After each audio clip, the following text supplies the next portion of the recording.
Nesse momento, convidamos a Rita Helena, desculpa, Cláudia Lunardi, para fazer a palestra Fisioterapia Respiratória, o suspiro silencioso, o eco da urgência social.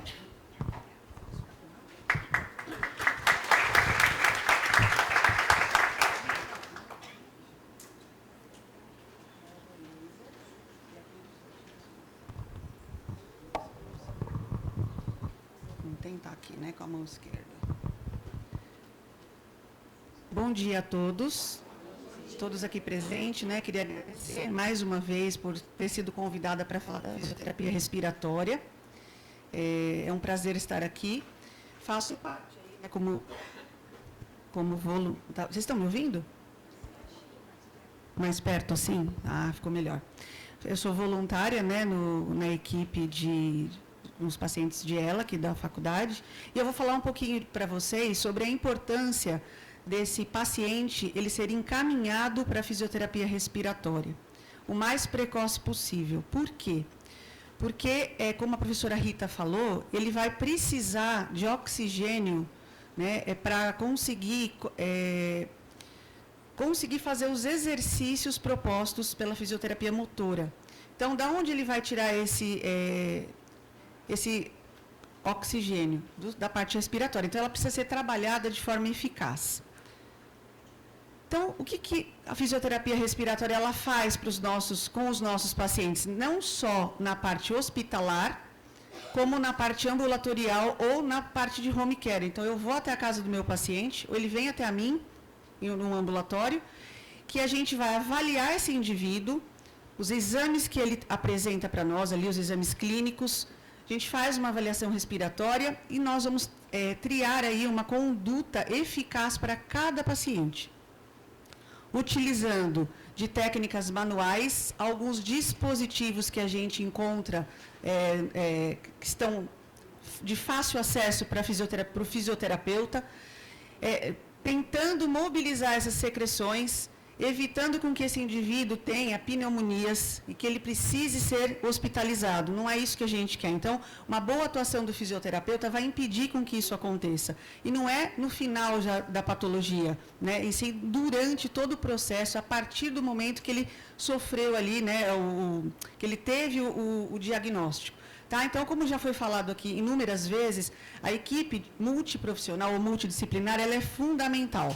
Tá? Então, eu não vou conseguir fazer o meu papel sozinha se eu não tiver um apoio de um psicólogo, de um terapeuta ocupacional, né, conversar com o médico para saber qual é a medicação que está sendo administrado, com a assistente social também, para que ela me forneça, né, a forma que esse indivíduo ele vai lá no município dele, conseguir falar quais são as formas que ele tem de ter o acesso à fisioterapia respiratória e os equipamentos que que ele vai precisar utilizar. O enfermeiro, o nutricionista é fundamental também, porque o gasto energético que eu vou ter com esse meu paciente, se ele não estiver consumindo um alimento, né, uma suplementação adequada, eu também posso prejudicar, né, o meu paciente. Tá? E aí que vem a pergunta.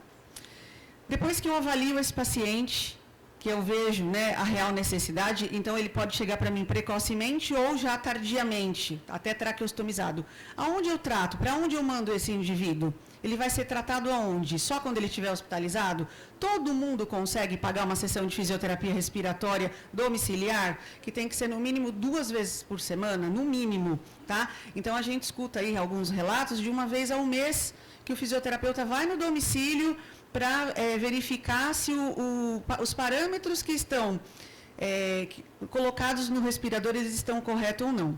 Essa semana mesmo eu peguei um paciente que nós estamos atendendo com a patologia, que quando ele chegou no ambulatório com o respirador, eu já bati o olho no volume corrente e vi que o volume corrente estava errado. Por quê? O equipamento estava furado, o circuito, e ninguém tinha visto.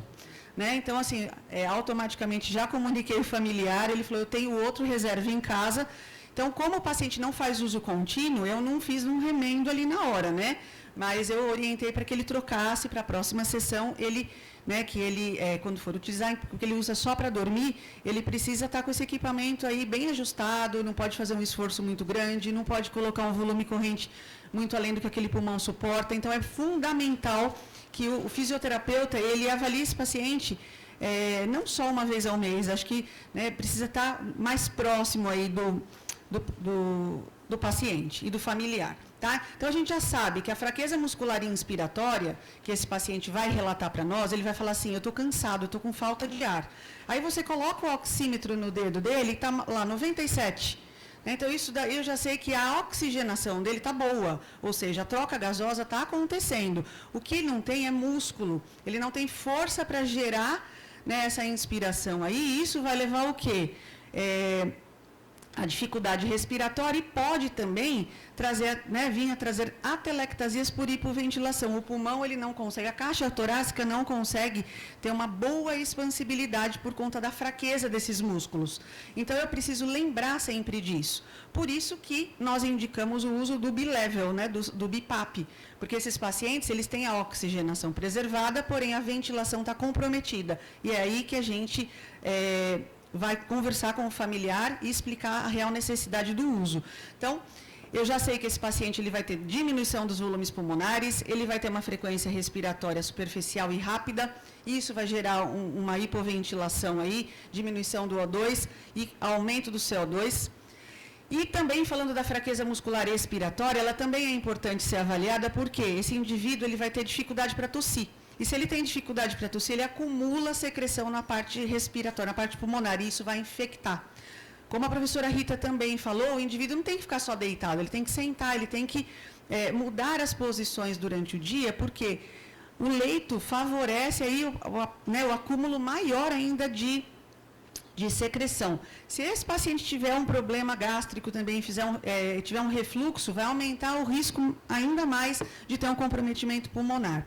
Tá? Sem falar da alteração da musculatura bulbar, que em alguns casos o paciente ele apresenta esse tipo de ELA, que aí eu já tenho uma alteração também da respiração, da fala, da deglutição, por alteração da musculatura da laringe e da orofaringe. E aí o fonoaudiólogo também é um profissional extremamente importante, que muitas vezes a família fala assim, olha, mas ninguém me falou que precisava passar com um fonoaudiólogo. Precisa, é importante mesmo? Demais, né? Não preciso nem dizer. Na fisioterapia, depois da avaliação, eu vou trabalhar com o meu indivíduo, né, da melhor maneira possível, sem fadigá-lo, ok? Então, a gente vai usar o empilhamento de ar, conhecido como air stacking.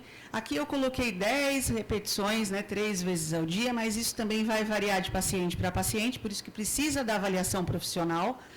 Né? Isso vai melhorar o fluxo da tosse e também da fala. Melhora a capacidade respiratória desse indivíduo, previne as atelectasias, porém ele tem que ser feito de forma adequada. Então, a gente deve orientar o familiar ou o cuidador para que ele aplique essa técnica da forma adequada e correta, né? Para que não tenha nenhum escape de ar aí durante o procedimento. Eu vou precisar usar uma bolsa válvula máscara, conhecida como AMBU. Eu posso também ensinar o paciente a fazer uma respiração glossofaríngea, que a gente, né, a fonoaudióloga pode explicar melhor, que é uma respiração que a gente fala que parece um sapo, ele vai engolindo o ar, e isso também melhora, né, a capacidade respiratória e de tosse desse paciente. Em alguns casos, o familiar pergunta, posso fazer inalação? Né, então, como a gente está lidando, às vezes, com pacientes que estão secretivos, a inalação com soro fisiológico apenas, ela pode ser também... pode ajudar aí a diminuir esse muco que está espesso. E a ventilação mecânica, né? Então, quando que a gente indica para o paciente? Né? Então, ele vai usar logo no início, que ele já teve o diagnóstico, ou é mais lá para o final, quando ele já vai tendo perda de força muscular? Então, a gente sabe, né, que alguns exames são pedidos, né, o médico ele vai fazer uma série de solicitações de exames, e um deles aí é a prova de função pulmonar, que vai me indicar o quê? Se a capacidade vital forçada ela for inferior a 70%, que é o valor, né, recomendado ali, esse paciente ele já pode iniciar com o uso do BiPAP, 4 horas ao dia.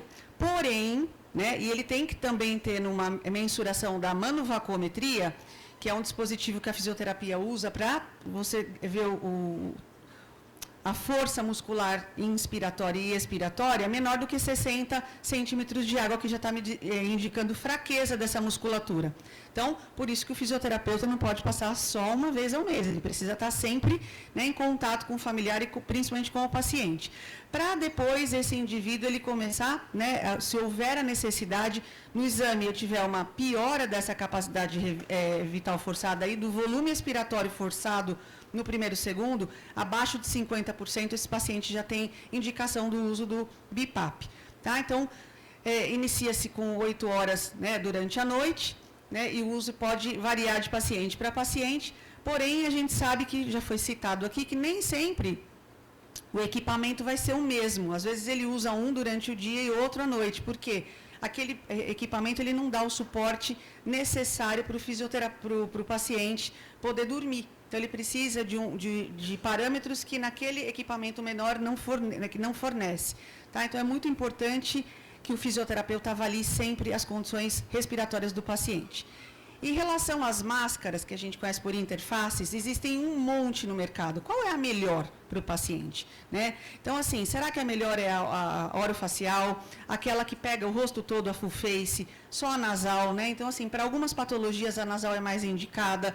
Porém, a gente vê com os nossos pacientes a Performax, uma máscara, que é essa daqui de cima, essa aqui, desculpa, tá? Ela é uma máscara que ela é bem confortável, ela parece ser ruim de colocar, mas eu já coloquei todas em mim, né?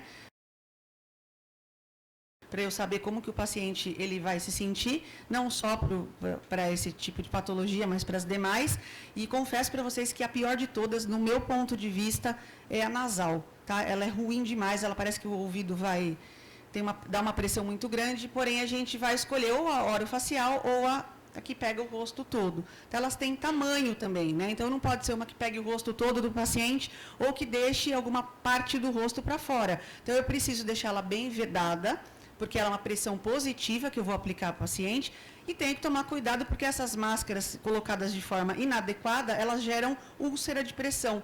Né? Então, começa com uma marca vermelha, depois essa marca vai se tornando um pouco mais escura, até abrir uma lesão na pele. Então, a gente tem que tomar cuidado também com isso.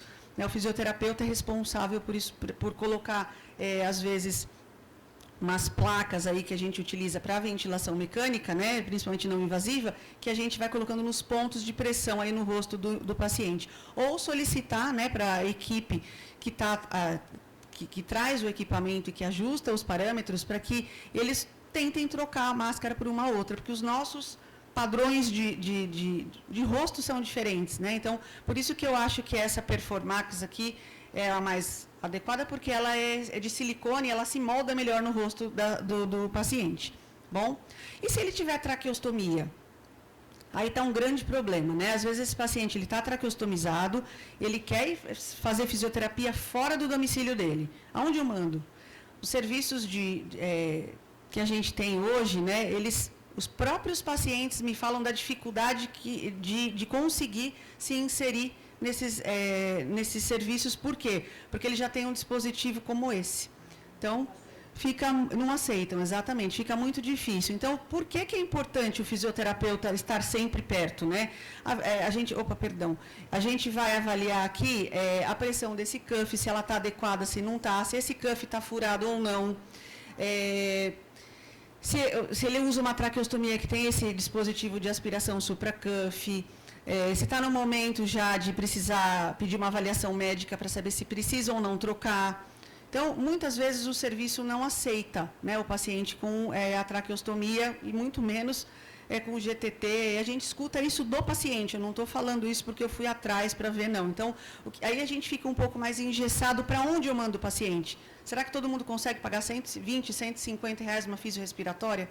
É complicado, porque ele tem a motora, ele tem a fono, ele tem a psicóloga, ele tem o terapeuta ocupacional, tem que pagar o nutricionista, tudo isso gera custo. Né? Então, para onde a gente vai mandar esses pacientes? A gente precisa começar a pensar em trabalhar o paciente, os profissionais pensando que esse indivíduo ele pode surgir ali para nós não só no ambiente de internação, mas a nível, numa clínica também. E aí, você está preparado? Eu atendo fisiorrespiratório, mas você está preparado para atender um paciente assim?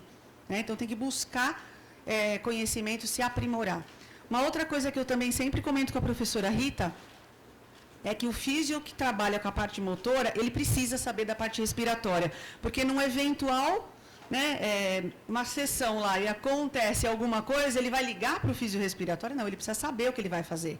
Tá? Então, eu acho que isso é muito importante. Da mesma forma que quem que trabalha com a fisiorrespiratória tem que saber todas as alterações que acontecem da parte motora do paciente. Então, fica aí essa mensagem. Para onde eu mando esses pacientes? Se vocês puderem me ajudar, eu agradeço. Porque o paciente ele vem e ele fala, eu queria muito que você me atendesse, mas eu não sei aonde eu vou. Ou que alguém me atendesse. E os equipamentos que nós temos no mercado aí, a gente tem alguns que são sempre pensando no bilevel, ou de ventilação mecânica mesmo. Nos casos, como eu falei, daquele paciente que já está numa fase um pouco mais avançada da doença e que ele já precisa de uma modalidade assisto controlada aí para conseguir permanecer bem aí em casa. O assistente de tosse, também foi falado aqui, é bastante interessante, porém também a gente sabe que não é todo o serviço que tem. Às vezes só na parte hospitalar que a gente encontra e em alguns home care, que o paciente ele tem um convênio um pouco melhor e dá direito aí a ter o assistente de tosse. Isso ajudaria muito, evitaria até com que o paciente tivesse aí uma descompensação respiratória mais importante. Conversando com uma físio que trabalha no SAD de Santo André, que ela não pôde comparecer também hoje, ela me passou essas informações e eu vou passar para vocês.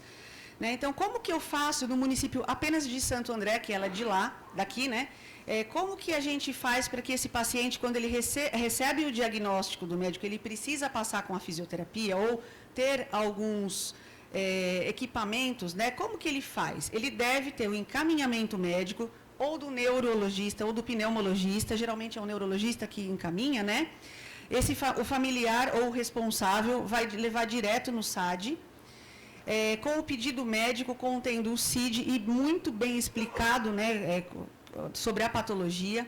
A prova de função pulmonar, ela me explicou que em algum momento pode ser que seja um pouco mais difícil de ser realizado por conta do bucal, A polissonografia eu até deixei de outra cor, porque ela falou que não é um requisito fundamental que em alguns serviços a gente é exigido.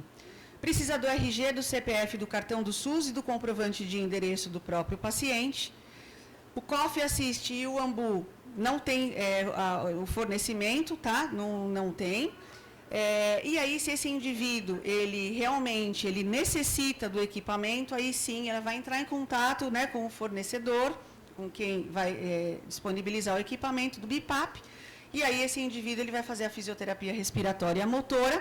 Ela me passou o endereço, aonde levar, ela falou que não tem fila de espera. Esse paciente ele vai passar por uma avaliação multidisciplinar, e caso tenha indicação, como eu falei, vai ser solicitado aí pela empresa e o fisioterapeuta depois vai até o paciente para ajustar os parâmetros aí de forma adequada para cada um. Não é o mesmo parâmetro para todo mundo. Então, isso fique bem claro para a gente sempre traçar a conduta da melhor maneira para o nosso paciente. E é isso, gente. Se alguém quiser conversar comigo, meu e-mail está aqui e espero ter passado um pouquinho do que é a fisioterapia respiratória e da importância, tá bom? Muito obrigada.